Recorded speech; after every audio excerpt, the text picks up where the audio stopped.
Today we're exploring the work and legacy of Steven Spielberg.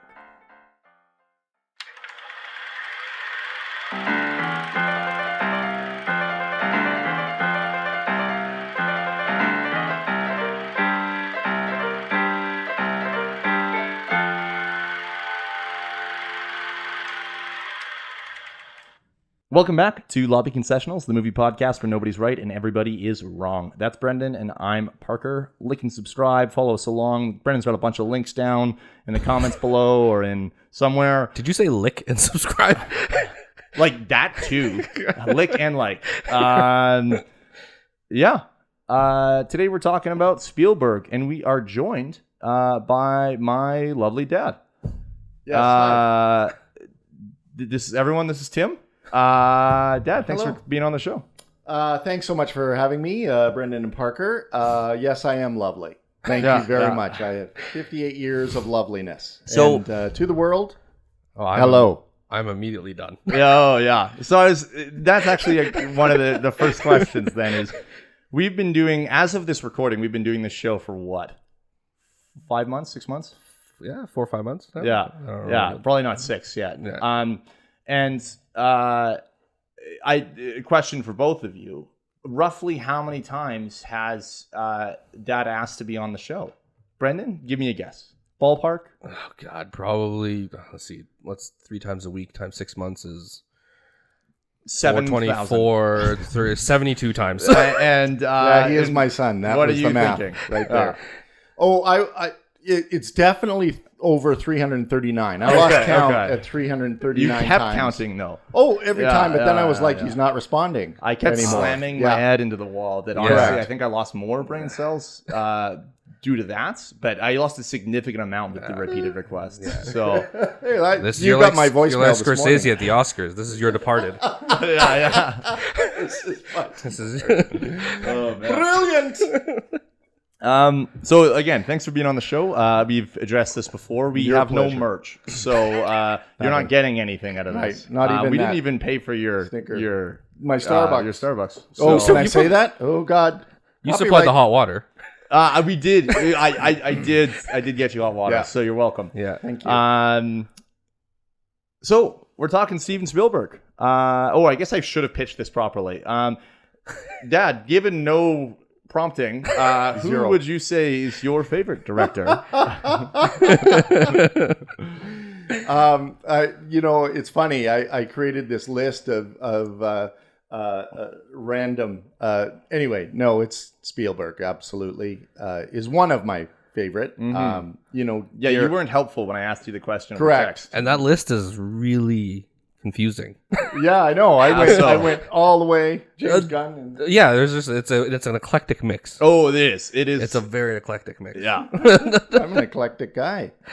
Get to know me. He likes what he likes. Oh, no, that's fine. That's great. I just I wasn't expecting 90% of that list. Yeah, totally. Right. So I guess the first question is what? Why Spielberg? Like other than the incredible breadth of work and consistent quality, why Spielberg? Jaws was the very first movie that I ever saw. And Ever. very first. And Okay. Whoa. I was young, right? Born in 64. Downhill from there. We peaked. Right? And then Jaws is 71 or 72? 75. 5 and 5. 75, sorry. I've got notes. It's all good. Right. Yeah. Sorry. I was thinking of his very first film he did, that I think was The TV, 71. the duel. Duel. Yeah. So, First one was Firelight, actually, in 64. oh, wow. Okay. Yeah. Thank Yeah. you. Yeah. Didn't know that, but that's when I was born. So Yeah. then I would have. But yeah, Jaws was the very first. So I, obviously was 9 at the time. And so that was, and for listeners at home, I went and saw it in a drive-in. Now, kids, get closer to your speakers so Tim can explain to you what a drive-in is.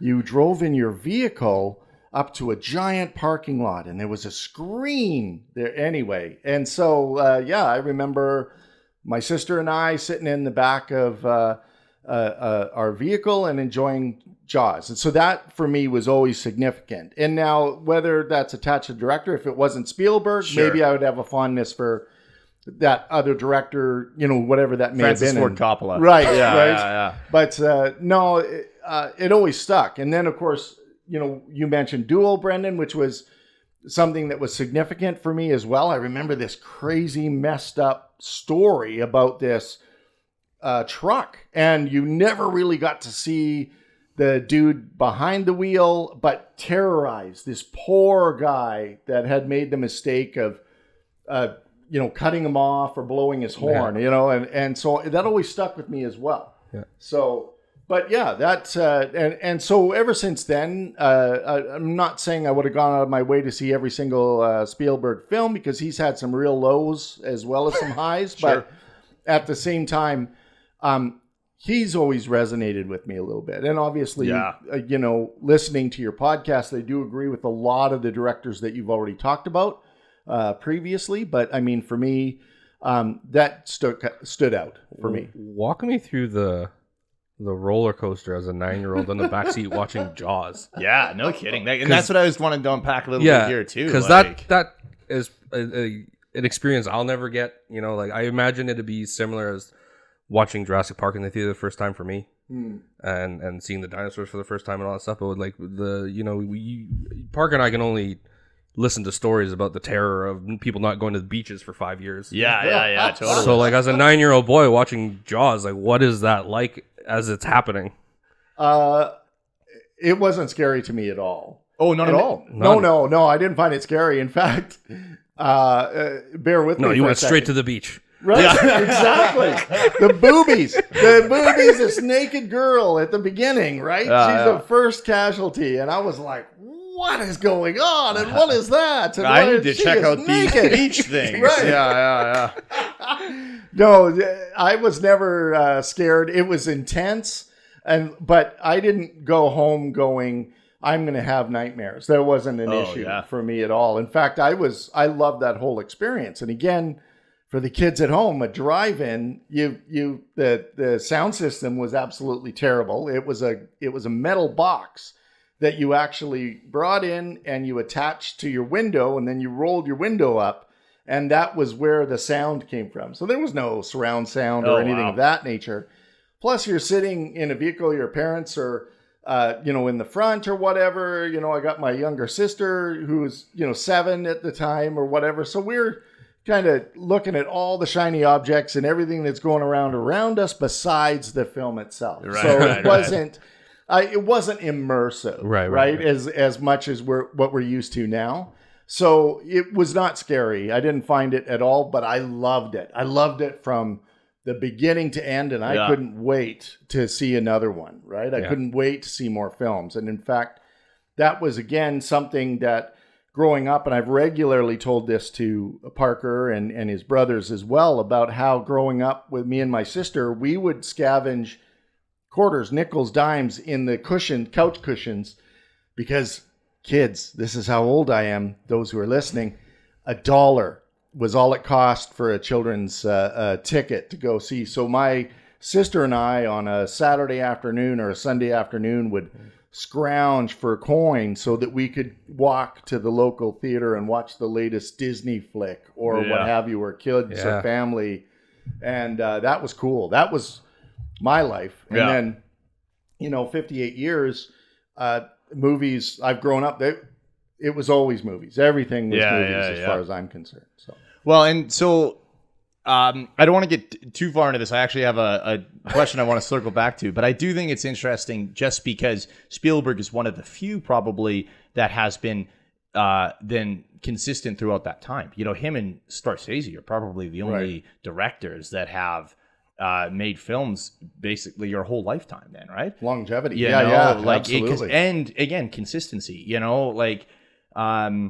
so I guess speaking of consistency, what is, and I may be putting you guys on the spot here, but what's your favorite Spielberg film? And what do you think is his best work?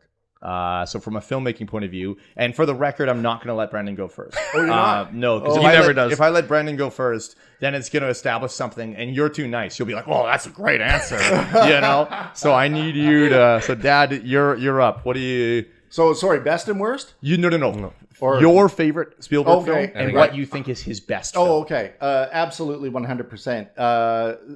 Raiders of the Lost Ark, bar none, is my favorite Spielberg film. And then his best is Schindler's List. Yeah, that's fair. That's fair. That's a really hard one. Both are, and honestly, you could have like flipped those two around, and I wouldn't have a problem with it either. Right. I'd be weirded out if you said Schindler's List is his personal favorite. Right? Yeah. No. Not okay with that. Brennan. Favorite is Jurassic Park. Best would be Schindler's. And it's hard because you could.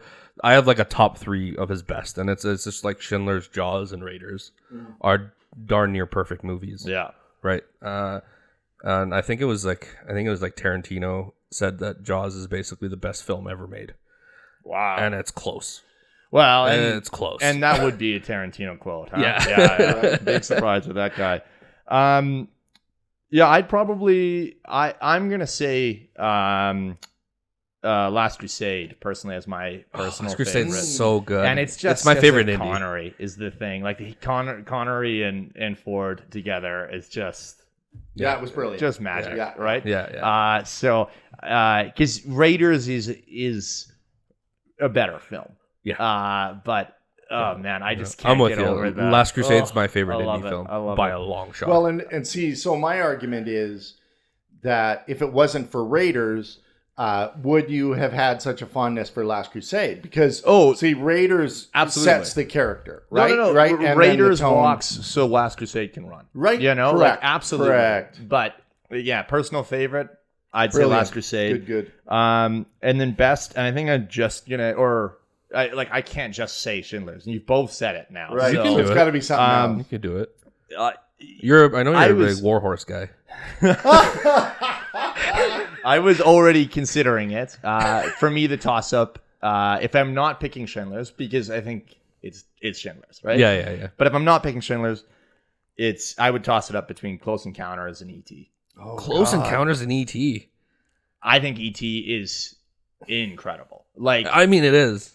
it's a classic. It's maybe not damn near a perfect movie, but it's up there for Yeah. sure. Yeah. And then I love Close Encounters. It's up there with 2001 for a lot of people. As in terms of sci-fi. Anyway. Yeah, it's good. You're exactly right. Can't go wrong. So you mentioned, Dad, that you had said earlier he's had some bad ones recently, some not amazing. So I did the research. I looked into it. He has been across how do decades work? His very first film comes out in the 60s. He's released films in the 2020s now. So what is that? 7 decades of work. Yeah. Across 47 years is where I specifically averaged it all out. Sure. He's made 33 films. Okay. Which is in itself insane. Yeah. When I think about Del Toro, when I think about Nolan, who we've talked about recently in this segment, those guys are lucky to get a film every 3 years. He's doing almost a film a year, 0.7 films a year. Yeah, I was about to say.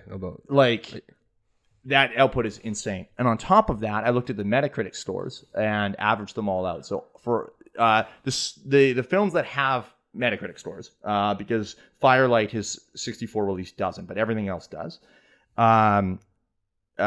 He's pulling in at an average 70, which is also insane. Also insane. Yeah. Now, this doesn't count his producer credits and stuff. Like it's No, just it's stuff just he's directed. directed. Yeah. Right? But And what's crazy is he's slowed down. Yeah. Like his maybe his last 10 years, he's slowed down his output as opposed to what it was. So he could have easily kept averaging a movie a year had he kept his output. I honestly don't think he's slowed down. Like it feels like there's, or maybe it's just less reasons to go see a Spielberg movie. In theater, but it feels like he's not as like in my mind, as in the forefront of my mind, as since 2010, he has put out how many films? Just a quick guess from both of you. well, in 2010, so it's got to be 7.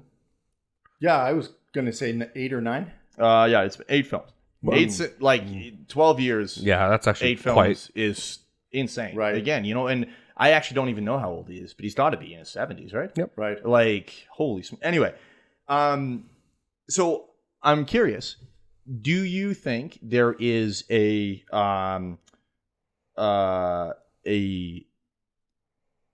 golden age of Spielberg? Is there a golden decade for him?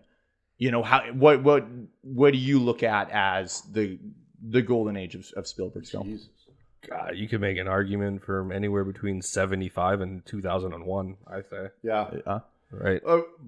Really? I mean, but look at, wasn't he just recognized in an Academy Awards or something just within the last 5 years? And I think that was it. Yep. You guys did the notes. So, but Yeah, he had the post in 2017. So that would have been Right. 2018 Oscars. so my point is that And West Side Story. Sorry. Last year. right, just last Yeah. year. So, and so my argument then is that how could we actually say here's the best when the guy's still putting out things that maybe are receiving awards? And don't get me wrong, I'm sure we could go into a whole other path here about award shows and how nowadays they tend to be a little bit more watered down and everyone seems to get an award for everything. Whereas with the initially, it was really to a high mark that you were supposed to achieve. Yeah, so we yeah. could always say that, oh God, does this mean you're going to get a lot of comments now? Oh, what the hell's your dad No one saying watches about- this show. Yeah. No, nobody does. So Yeah, thank it's God. fine. Yeah. Aside from family. Hi, shout out to CJ. Good to, thanks for Yeah. golfing with me yesterday. Anyway, that's my point. But I would find it really hard to say, like you said, I agree, the 75 to what did you say, 2010, Brendan? No, like 2001. 2001. I think, I would agree with that. But then again, in the last 20 years, I'm sure we could find some highlights there of... Gun to my head, it'd have to be the 80s. Because when you have the you think of the copycats, the copycat stuff is the 80s stuff. It's the kids on bikes. It's the it's the adventure stuff. It's Well, like that's Indie, that's ET. yeah, it's ET. That's even hell. That's Color Purple actually. But, Yeah. And it's even stuff he produced, right? It's the Goonies. It's the stuff that I associate with Spielberg. Sure. Right. Is the stuff that people copycat. Yeah, I know. Like if 1980 Spielberg doesn't exist, does J.J. Abrams exist? Right? We'll touch back on that. I promise. Yeah. So I would gun to my 80s. head, I would say the 80s. Decade. What do you think? What defines Spielberg for you in terms of his output? And if you had to pick a chunk of years. Yeah, and it's got to be. I'll go back to my favorite movie again, Raiders of the Lost Ark, and that whole series when that. So 80s. Yeah, really Yeah, it is yeah. because that started things, and Brendan is exactly right. I mean, based on that work came so many copycats. You're right. Other directors, writers of that looking at what he did and then go, well, let's take this. And then they create a story behind it. And, there are literally figuratively millions of copycats of Indiana Jones, right? Yeah, sure. We've got so many. I remember growing up and going to see a movie, and the guy escapes me now, but they did one called King Solomon's Mines or something to that effect and the lead character was an English gentleman. I forgot his name now. He was in the TV series Thornbirds. It's all good. We don't Anyway, need to, okay, it yeah, doesn't yeah, matter. yeah. But anyway, and I remember that one stuck out because I was like, well, that's a complete ripoff Yeah. of Indiana Jones. And then I know Chuck Norris did some sort of thing as well. With that, you know what I mean? Dozens and dozens and Right? dozens. For And then sure. there are all these adventurers Sure. that were just going to find hidden gold somewhere else or whatever. And for me, that was always, well, that's been done. Let's get something original going on or whatever. It's interesting, and not that this proves anything, but I was curious about the Golden Age stuff, and I looked into it. And The pulp stuff? no, sorry, just Golden Age of Spielberg. Oh, And, sorry, yeah, what's his best decade, sort of? And again, not that it means anything, not that this is the perfect metric, but Money-wise? no, looking at Metacritic scores again in terms of best reviewed stuff. His best decade is just ended. 2010 to 2020 is, Wow. He's kind of evolved into that, though, hey? Well, so what I find interesting about it is that every other decade, given that his average score is like 70 for everything, every other decade is right in there. It's, 69, 71, 70. This past one we just got out of, he's up at 78. So like a significant jump where it's like, oh, wow. And, it could be the critics now just refusing to say something bad about Spielberg. Right. It could be that the guy's legacy is too massive to now mark him down, sort of. Right. But I was blown away because for me, I don't know. I kind of got the impression that the last few Spielberg releases kind of seem like, It's tough. I think there's a weird evolution where, coming out of the 70s and 80s and being the guy who's supposed to make $100 million movies, and then evolving into Ready Player One, notwithstanding Oscar bait movies. Yeah. Right. And so not leaning on the idea of making a whole bunch of money, but making movies. So it doesn't surprise me that the last decade's been the highest rated, because I think he's gone out of his way to be that. Well, so just for those that are curious, in the 2010 to 2020 range, we have Adventures of Tintin, War Horse, Lincoln, Bridge of Spies, BFG, The Post, and Ready Player One. So I would say it's like 50-50. Yeah. I would say half of those are true. pretty big budget. And half of them I forget that they're Spielberg. Right? Yeah, right? Yes, That's the other thing. exactly. Absolutely. Tintin, oh man, shout out to so good. It's so disappointing that we didn't get another sequel to that, because that movie is incredible. I love Well, it. did anybody see it? I did. I saw it No, multiple I times. did too. Yeah. I did it too. But I mean, did anybody actually? Is that why It wasn't as successful as a Spielberg movie Right. should be, is the thing. And I think that's what Brendan's saying, right? Is that it's one of those things that it's a great movie, it's loved, at least critically, but it's not universal enough, I think, for it to turn into something. Oh god, sorry, I completely lost track. What is it that draws you to Spielberg as a director? Like, do you think that his does he have a style? We mentioned Tarantino earlier, and Tarantino is you watch a movie and you're like, oh yeah, like this is Tarantino, right? Yeah. Similar with Nolan, Del Toro. These guys have that thumbprint. The fact that you've forgotten, Brendan, that some of these movies I just mentioned are Spielberg films, is that a detriment? Is that a bad thing? Does he have a fingerprint that I'm missing? What do you guys think? It is for me. I think after a certain amount of time, I think I lose. I think when I think about the Spielberg movies I really love, the Spielberg movies feel like a weird comfort blanket. Whether it's they're relatable characters, whether they feel like they're your best friend, or whether it feels like that's a guy that you could hang out with. Yeah. Like the Indiana Jones feel, or Elliot from E.T. or again, he didn't direct it, but like when I think of the Goonies, I'm like, those are guys I could hang out with. Right. Yeah, sure. And stuff like that. But as we keep going and further along, and I think he plays with my imagination with the dinosaurs, makes me believe that they're real. Yeah. And now there's just this empty, vapid stuff like Ready Player One, and I'm like, I get it. That's a big commercial thing. You're gonna do it. That just doesn't. The Post, things of that nature, they don't feel Spielberg. Sorry, did you just put The Post and Ready Player One in the same sentence? I just, you know what I mean? I'm just saying. I actually haven't even seen The Post, but it deserves more respect than that. I just mean in the sense that they don't give me Spielberg vibes in the sense where of again when I need an escape, or when I need a little bit of comfort, I can turn on Last Crusade, or I can turn on Jaws and have a warm little thing and a weird pocket universe where I can go and not think about anything else. And I think that's the Spielberg magic, is he can easily take you out of anything and put you in a place and a safe zone. And I think I'd make the argument you could do that all the way up to like Minority Report.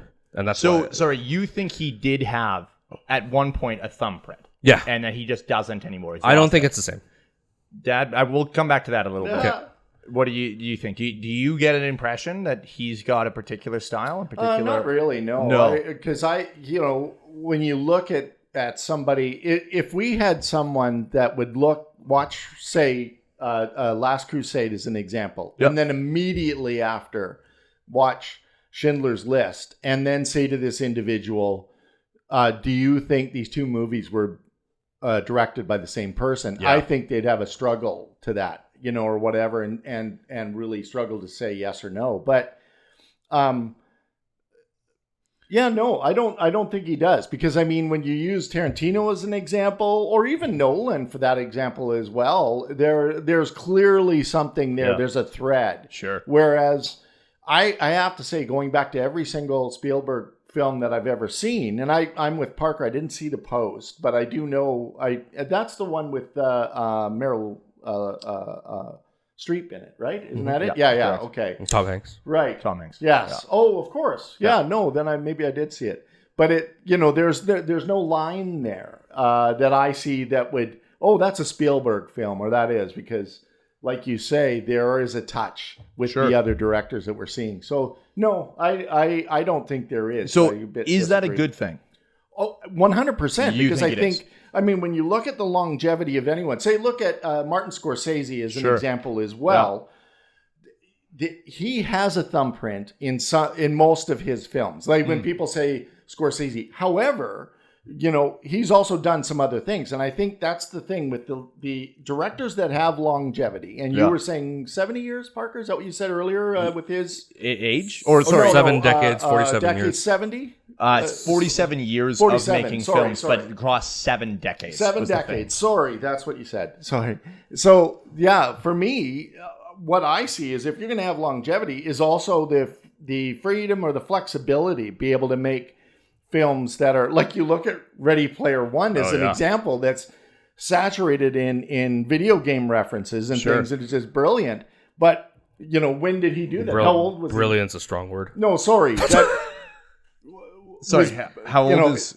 How old was Spielberg then, Oh. right? And then you look at That's 4 years ago. right, He's still... right. So if he's 70s, Oh man, that's only been 4 years. 2018? Man. like how, and maybe that's why he couldn't necessarily relate to the material. It was great, and Brendan already referenced the fact that you were, it was basically to cater to the the population or whatever, and so yeah, for me, there is no line there. And I just think, for the guys that have the directors have lasted so long from the beginning to end, are the ones that are like, oh yeah, I'm not going to stick to this hard line that I did Raiders. Right. This is how we did Raiders. No, let's use this instead, or let's do this instead. That are constantly changing. Right. Yeah. But at the same end of it, the other side of that coin is the experience, the wealth of experience that comes with it. Say, this really worked when I did this in 1989. And now you're looking at it going, do we really need CGI, or can I do this instead? Because they can speak to that. Whereas you've got new directors now who are just like, it's all CGI. Yeah, everything's CGI. Everyone's in front. Yeah, right? Yeah. Green screen. And I'm not saying it doesn't make a bad film, but you can tell. There's different types of quality. There's something there.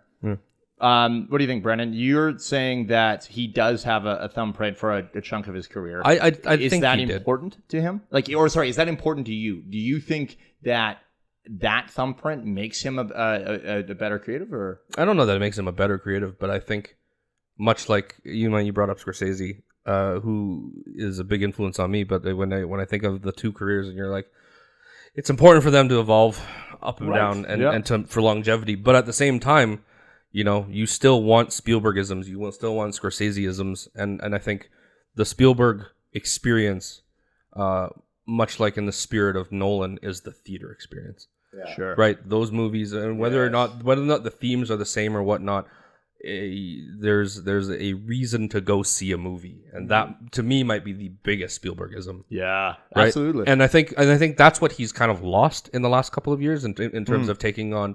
They're not smaller projects because they're still big budget, star things, absolutely. But they are not Jurassic Park. They are not Minority Report. They've stopped being an event, because Spielberg used to be much like. He was a walking Star Wars movie. Every time a Spielberg movie came out, it would be a lineup. It would be $100 million weekend, and it's all those things. And he's not that anymore. And I think that, and I miss that. That's an evolution of it. It doesn't make him a worse filmmaker. It makes him an evolving filmmaker, and especially in a market where maybe it's harder for a 70, 80-year-old dude to keep up with Marvel films. Yeah. Oh, and does he want to? You know, And doesn't he want it? And he's like, at this time, I love the idea that he could be like, I kind of put in my time with that stuff, and like as a filmmaker, I kind of just want to do personal projects. Yeah. So let's take this West Side Story thing, which I've wanted to do for 40 years, and let's just now I have the opportunity because I can. Yeah, and I'm not I'm not relied on to carry a movie industry on my back, which is what he is. That's exactly what he was for so many years. You know, and well, exactly, because you got to look at the. Oh, I interrupted the No, host. go ahead. Oh my Go god. ahead. And I totally agree. One of the things I wanted to say is that you absolutely hit it on the head, Brendan. Is that in my generation, you lined up for movies and you lined up around the block, and there was pictures, notorious pictures, on the front page of a newspaper. Oh God, I'm really dating myself. Sorry, listener. We know what a newspaper is. It's all good. But anyway, a newspaper, front page pictures of, Indiana Jones and the Temple of Doom just came out. And then you'd see the lineups of hundreds and hundreds of people for blocks on downtown Calgary waiting to get in and get your ticket. And I think, for me, you referenced that, but nowadays, you're right. Nobody lines up anymore. Nobody wants to line up. And so is that a reflection? I think it's our society and how things are just, we want it now, and we want the streaming, and we want a reservation. Hold on. Oh God, here we go. I think that's a structural thing. Like, it literally doesn't make sense to line up for films anymore because everything's reserved seating. Every theater you go to is not a reserved seat. The real question is, would people still line up? That's the question, right? Oh, if those, I Exactly. guarantee, Marvel movie releases, if there was a reason to line up, people still would be. Absolutely. What was the last lineup you did? That's a tough one. I don't know, maybe. Oh man, I don't even know. Mine was Dark Knight, 14 hours. Oh, I definitely did lineups more. Wow. But sorry, I never did the lineup like a 14-hour experience. I did lineups like 2 or 3 hour experiences. Right. Yeah. So it wasn't. I never did the camp out sort of thing. Yeah, that was Wow. But I 14 definitely did hours. the. I want to make sure I had a good seat. That was my Dark Knight I did experience. the Force Awakens is probably one of the that was actually something where I again, not camping out like you're talking about, but I was probably there for 5 hours, 6 hours ahead of time. Okay. So that was the last one. Was that 2015? Yeah, probably. I'm just saying, I think it's a little bit of a structural thing. I don't know if people won't, if it's not that passionate anymore, but.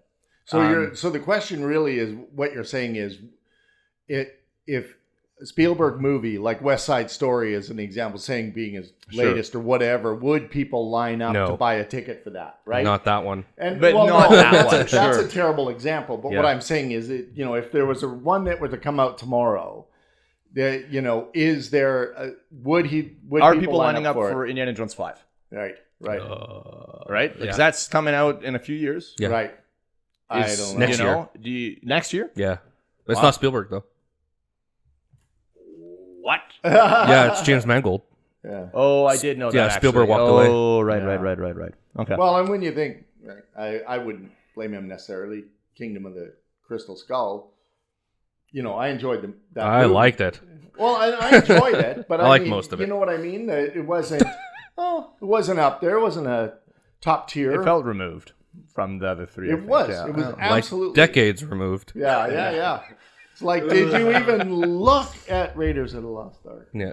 Anyway, that was my point. Okay. And that's it. Now I'm done. So I do think it's interesting talking about the thumbprint aesthetic thing, because I think, Brendan, you said something brilliant that I kind of want to circle back to, or at least highlight, because I think you ended up saying a lot of things past that as well. So, but I think what's really interesting to me is, you get a creator like Del Toro, and I think that there's a thread with him. There's an aesthetic. There's the way things look. There's the way things feel.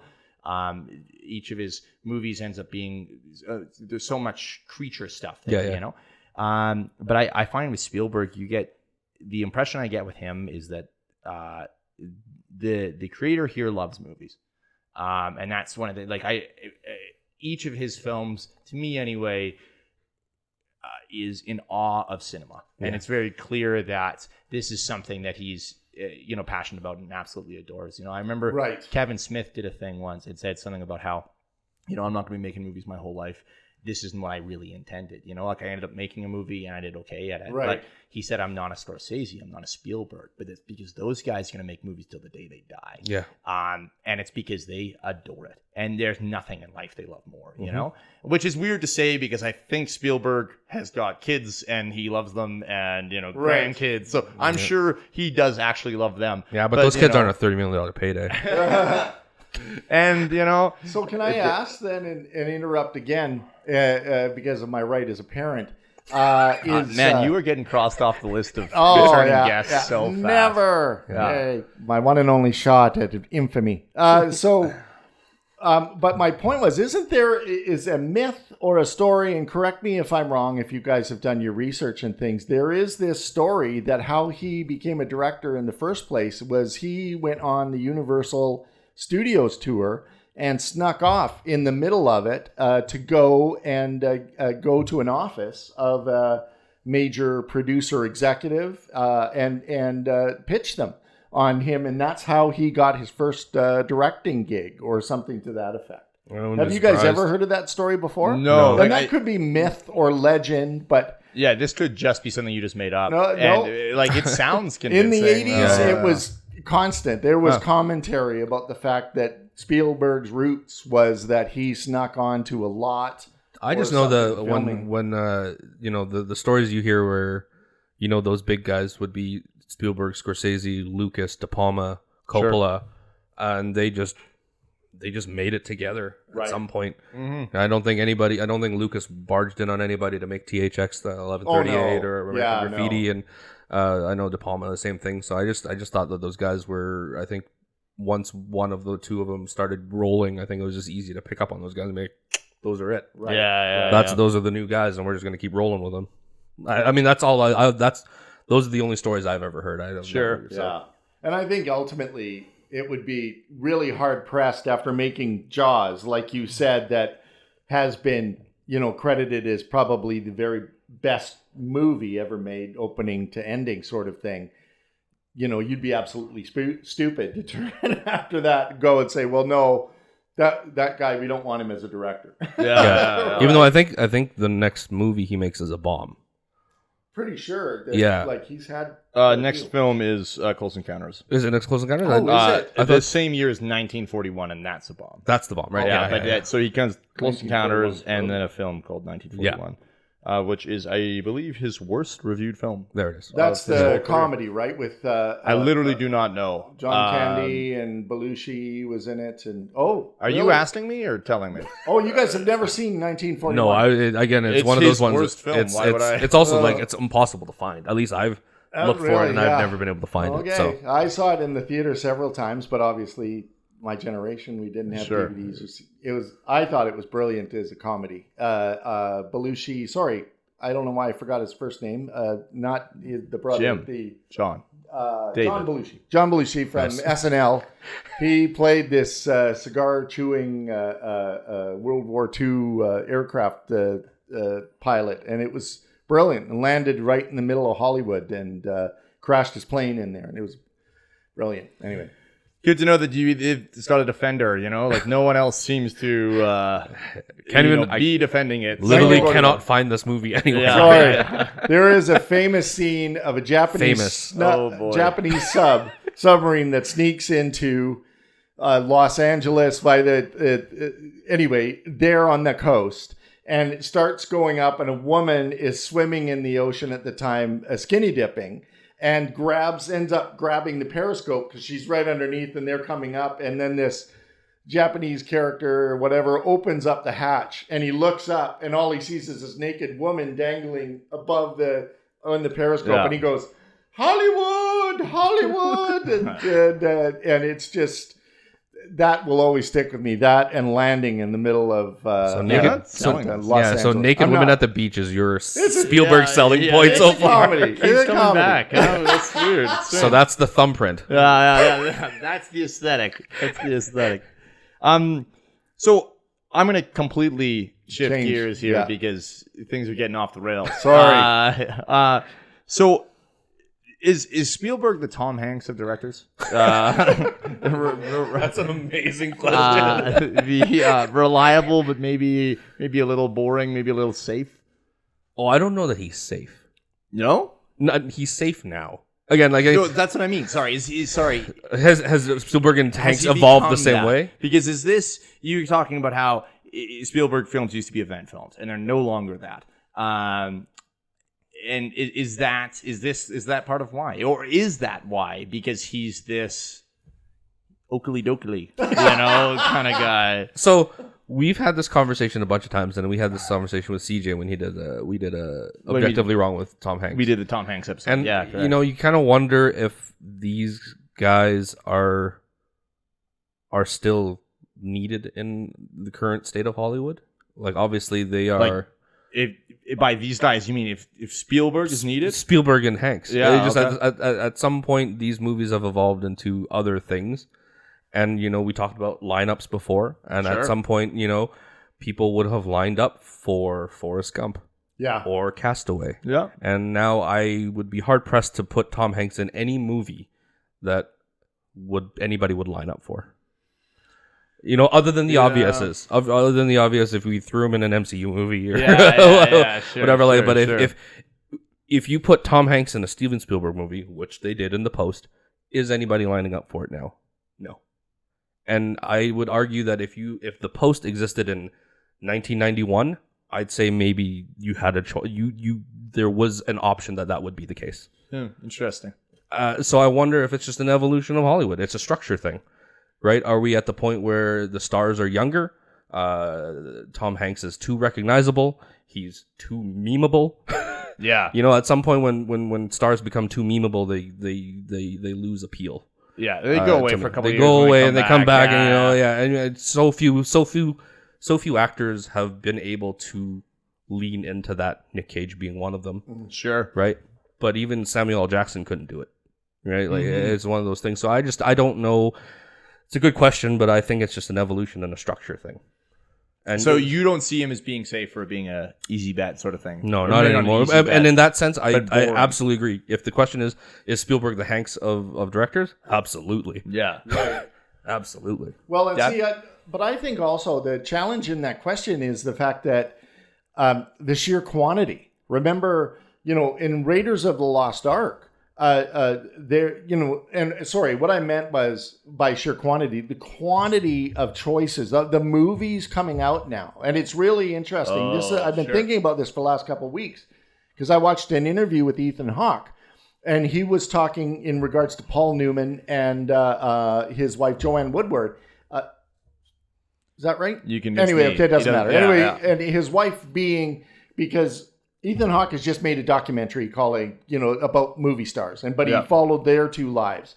And he referenced the fact that when Paul Newman was a star, a movie star, on a given weekend, there were 5 movies opening that weekend. That was it. And so that's my point, is that I think we're really hard pressed. We've got way too many choices now. So yeah, we would line up in 1981 or 82 for Raiders of the Lost Ark, or we would line up for Star Wars and go and see it 30 times. But there was theater. nothing the rest of the year. Right. Whoa, wait, hold on. But that's hold my on. point, is that, and so now when we ask the question, would you line up for a Spielberg movie? Well, you got to think, well, I've got the fucking Kardashians to watch, and then I've got this TV. You know what I mean? And that wasn't there. Hold up though. So choices. So I'm clear. You're telling me that in there's 5 movies that came out per week. Okay, don't quote me, kids. But what I'm saying is, but because I'm just saying we don't have those level of releases at theaters now. Like we're not getting 5 No, movies. we're lucky if a it's week. 2. Yeah. well, So no, sorry, but that's what you're thinking about. But we're also talking about streaming and all these things, Oh, right? sure. Because No. what I'm Hold up. saying is, Raiders. Hold up. When we lined up for hours, that opening weekend. No, I got it. I understood what you said. What I am trying to be clear on is you were telling me that at the time it was 5 movies a weekend. Or 10, but Sure, or whatever, that's a lot. or Hold up. 3. Hold up. So that is a huge number, but I think your point is still extremely valid, as it's just there's literally more things to pull attention now. And to a screen. Right. And so even though, because I want to make it very clear, I think that amount of output is huge. Yeah, that's massive. Five movies a week is nowhere what we're getting now, it could right? have been, it could be 3, or whatever, or or that weekend even was so, just though, Raiders, and then next weekend was. If you had asked me, I would have said like 5 to 10 a month. Yeah, absolutely. Right? And because in those days those genres were more defined, so you got one romantic comedy a month. You got one action film a month. You got one drama a month. The fact that we were still getting a large amount of output like that, though, yeah, it's huge. And we still had movies that were, people were lining up for, right? Like when I think about, my guess would be, if there's 5 movies a weekend, that's going to split the audience. But there's still 1 or 2 that stick out, and those are the ones people are lining up for week after week. And don't forget, that's extremely impressive. Yeah. In a way that, And we're talking like, when Raiders comes out, it's not like it has to look behind it 3 weeks later for another movie that might knock it off number 1. It can stay at number 1 for like 8 to 10 weeks without a problem. And don't forget, though, as well, because of the limited options that were available, Raiders of the Lost Ark was in the theater for over a year. Right? Yeah. And so you could have an opening weekend where there were 5 movies, and then there wouldn't be another opening. There wouldn't be another movie that would be released for, say, 3 weeks or a month later. But Raiders would be in the theater for 18 months. Right. That'd be cool to go back and look. Right? Yeah, so when we talk about lining up, people were lining up for tickets that first week where I was saying, hundreds and hundreds of people all lined up downtown for that opening weekend. Well, the next weekend, there'd still be people lined up, but it would be significantly less. And then the people that saw the movie that opening weekend were the same ones who would come back, say, a month later and see it again, and then wait maybe 2 months, and then, what do we want to do this weekend? We'll see it again. Because there was no other option. There's no VHS. There's no VCR. There's no DVD. There's no... That was the entertainment. That was the option. Other movies, right? And so again, I think it goes to show the staying power of a creator like Spielberg, even in just these shorter periods of time. Because if a movie that he's created sticks around for a year, not even a year, let's say 6 months, if there is 3, they even call it 3 movies coming out a week, what other garbage was being put out? Well, God, there was garbage. Don't get me wrong, Raiders was incredible, but you're telling me nothing was even remotely good enough that it would, Right, it's a different time. It's a whole different time. It's a whole different. I just can't imagine. But that was in the a only modern option. setting. No, in a modern setting where it's week to week. Absolutely, it's an incredible thing for a movie to be number 1 2 weeks in a row. Yeah, right. And that's just not the case as it was before. Yeah. Yep. No, you're exactly right. Yep. And I mean, Anyway, my point is that now, we may have not as many movies opening in theaters, but you've got Disney Plus that will have 3 or 4 options opening or available every Wednesday. Sure. You've got Netflix that has hundreds of things opening every week. And so that was my point by saying that it's really hard to answer your question about would people line up for a Spielberg movie. Well, no, they've got 1,000 other choices that all are brand new that week alone. I just also think it's in a day and age where the name recognition just is important. It isn't. It is and it isn't, right? There's names that'll get you to a theater, a Nolan and whatnot, but I just don't know that there's it's the same. It's the same thing. And again, I think the volume that we're talking about here is worth pointing out as well, just in terms of even YouTube. I know that the newest generation tends to be YouTubers. Why can't I think of what they're called? Influencers? No, sorry. After millennials. What's the next generation? Why can't I? Gen Zers? After millennials? Yeah, is it Gen Z? Yeah, it is. Sorry. Yeah. Anyway. Gen Z tends to watch stuff on YouTube, but there's 1,000 hours of content uploaded to YouTube Right. every second. Yeah. It's, there's no way we can keep up. You look at the amount of stuff Netflix releases every month. Yes. And I don't have enough time to watch, like, I literally do not have enough time to watch everything they release on a monthly basis. And I'm not supposed to, it's not all for me, right? Right. But still, you're absolutely correct. The volume of stuff is insane. Yeah, it really is. Really is. I'm going to keep So us your moving question here. is ridiculous. Well, That's do what I'm you saying. remember what my question was? No. Yeah, there we go. Yeah, there we go. We've moved on long since. We've already talked gonna in the hit early me with a stages hard of pivot. dementia. So, Hard pivot. Get me off does this it make dirt it road. difficult to enjoy other directors' work, given that very few produce at Spielberg's level of volume and level of quality? Like, given that he's consistent, right? And that, again, we're getting almost a movie a year from him on a average basis. Is it like, can you sit there and really be like, oh man, I love David O. Russell. It's so great to see that he's made 3 movies, Right. like, Oh, you want me to go? Yeah. Oh, God. Then you guys can spend time laughing at me. Yep. Truth is, growing up, and again, being a movie file that I was, did I pronounce that right? not at all. No. No, okay, good. No. So, and No, don't moving even on. ask me to spell it. So Yeah. anyways, the point is I love movies, and being a lover of movies from very, very young age. What was the question? Is it difficult to like other directors So- since they don't produce it? Right. So my point was, I just wanted him to repeat that, kids. So the truth is, I go to see a movie for the story. If you asked me the last movie that I saw and who the director was, other than the high-profile ones, I'd be hard-pressed to tell you because I don't Could go you- see a and- movie for the director. Could you tell me the last movie you saw? Well, last night I watched movies, but I don't know, like in the theater, you mean? Is that what you're Sure, talking about? sure. Give Like, me Or, a- I mean, literally anything. I just wanted to put you on the spot here. Thanks. What movie did we just? What movie did you watch? Well, Thor: Love and Thunder. But then okay. we also went and just saw one. Forget it. We're gonna go see one tonight. Yeah. Well, we'll see. We'll see. This is, Change of mind. Yeah, anyway. here we go. I Here don't we want to go. be seen in What do you public. think, Brendan? That was. Do you remember the question? Because God, yeah. I You're going to start talking circles. You want me to answer? like it was all over the place. Yeah, yeah. Oh, I got it now. Thor: Love and Thunder. I just saw it 2 weeks ago. You but just said for that. the third time. Third time. That Third was time. the last movie. And I you saw. don't know the director, huh? Third time? Well, Tiki Oh, Taika. wow. Taika Waititi. Yeah, you got it. Sorry, if you're listening, I apologize, sir. I revere you. Thank you.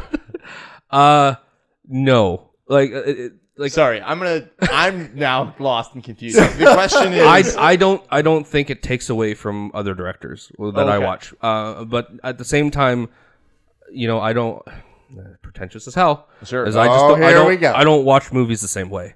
So when I think about it as other people. as just normal public, Sure, right? sure. So you use David O. Russell as an example, Yeah. and I think that's a perfect example for me because I get hype Yeah, when yeah. I like Amsterdam is like on the top of my list of things to watch this year, and Yeah. I could not be more excited. Yeah. So it almost reminds me of the feeling of seeing a Spielberg movie because they put out stuff so rarely that it feels like an event.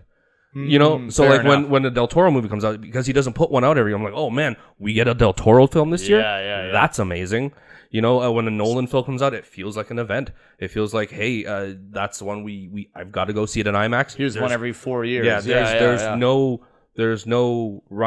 excuse or I could come up with to not see it day one, Absolutely. first show IMAX. We literally saw it during a pandemic. during pandemic, Yeah. and I was like, if there's a movie I'm going to die for, it's Tenet. yeah. that was the underlying thread, and so I don't think it takes away. I think it adds to it, especially when I think of the creators that I enjoy. I think Yeah. there's a spirit there Sure. of movie making that I kind of attach myself to. Yeah. And so I don't think it takes away. I think it adds to it. Well, and Yeah, can I fair also say, I agree. I want to add to that, though. One, here's a perfect example of me seeing a movie despite the reviews because of the director, and that was The Irishman with Martin Scorsese. Because I was like, oh, Scorsese put out this movie, De Niro's in it. Oh, I got to watch it. Yeah, and yeah, then yeah. how long was the movie? 5 hours. And so 2.5 hours into the movie, I was like, oh my fucking God, when are we going to finish? Let's get on here. And oh God, you guys love that movie. I do not. Brendan adores it. Okay, I so- watched it twice in a row when Fair it enough. released. When it released Actually, I knew that. You at, mentioned like- that on Yeah. the podcast. Right, Yeah. I right. mentioned it at 1 a.m. But see, yeah, right. twice in a row at 1 a.m. Like, And when the son and my wife came down and said, "Here's lunch," and you were like, "What the?" Anyway, that is for me was an example of watching a movie because I'd already been told it's too long, but Martin Scorsese, and I'm like, "Oh, I gotta Sure. watch it," right? The Godfather, right, and all of this. So Yeah. you're going. He did not Ooh. do Godfather. not the same guy. That's Coppola. Oh my God, I'm so sorry, everybody. Yeah. Don't I wasn't even going to call you listen. out, but I Don't even listen to me. That No, went we right out of gotta- my mouth. I think this will be the one podcast episode that, hey, they're going comedy. This is good. This is good. Yeah. Anyway. Sorry, listener. Listener. Well, that's rude. Yeah. You're the one who said Yeah. nobody listens. So we kind of touched on it a little bit earlier, or Brendan did. People compared J.J. Abrams to Spielberg when he first started out. Is that like? Do you think that's a fair comparison? I think clearly J.J. first of all doesn't have the Skill set. the scope. I would say he isn't releasing as many films as Spielberg ever did. But it is that. Sorry, how I want to put this is basically. I have a bit of an issue with JJ. I like a lot of the stuff he does, but I find he's a little bit more of a one-trick pony. Yeah. So is that a fair comparison? Like, I think some people look at Spielberg and go, it's the kids with bikes guy. Yeah. So is do you look at Spielberg and is there a little bit of a one-trick ponyness there? If for Spielberg? Yeah. Ooh. Oh, sorry. Oh, you're not just listening at all. Well, J.J. Abrams, first of all, is, I don't know. He's on record as saying that he's influenced by Spielberg. Oh, now, sure. and on top of that, Super 8, the movie, in an interview, he said that he made Super 8 as a homage to How could you tell? to Spielberg. He said that. Right. Exactly. It had that fingerprint throughout it. So, that, I don't know whether that's a fair question about it because he's on record saying, Sure. revere the guy or whatever. So maybe he's making his films or he directs his films in the way he thinks that Spielberg would as well. Yeah, it could be. So that was it. Sorry, That was all I was just throwing it's out. fine. What You just threw me off. It comes across to me that J.J. Abrams is a guy who is so influenced by Spielberg and loves films so much. Maybe, Right. Oh, maybe, yeah. maybe as much as Spielberg. Sure. And is just not equipped to be Spielberg. That's all it is, right? And why do you think that is? I just don't. Again, I think.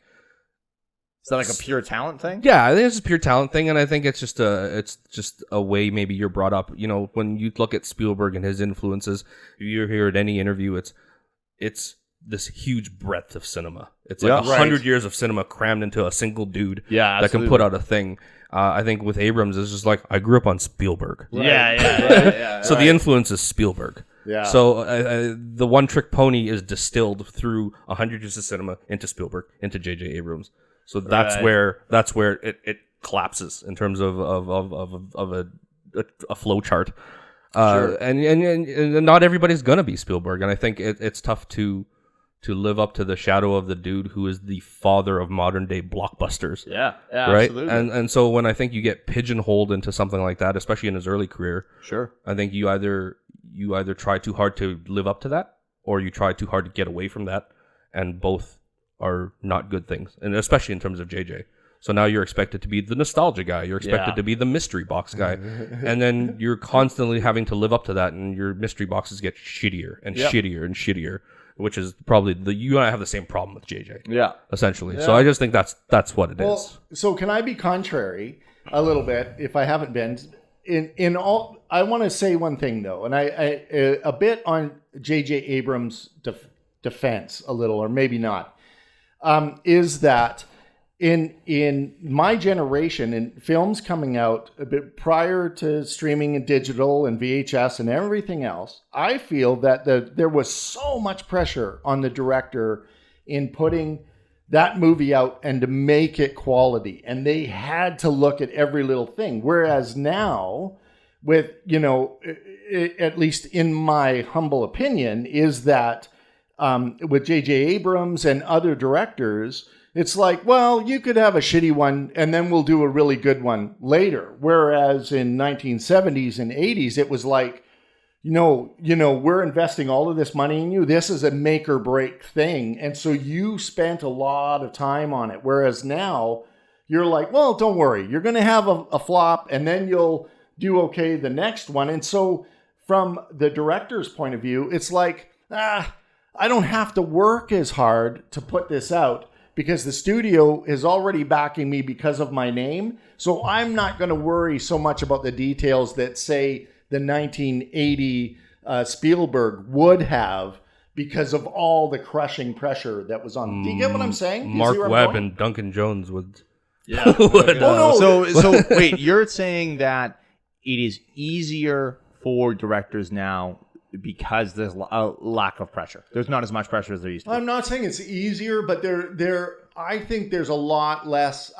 And again, my opinion. So, Sure. Any sort of rants or comments negative, it's only my opinion. But I think that by the sheer volume of content that comes out now, there's a lot less pressure on these guys to hit, every single mark. Whereas, when we're talking about, well, there's only going to be 3 movies that are going to be released this month.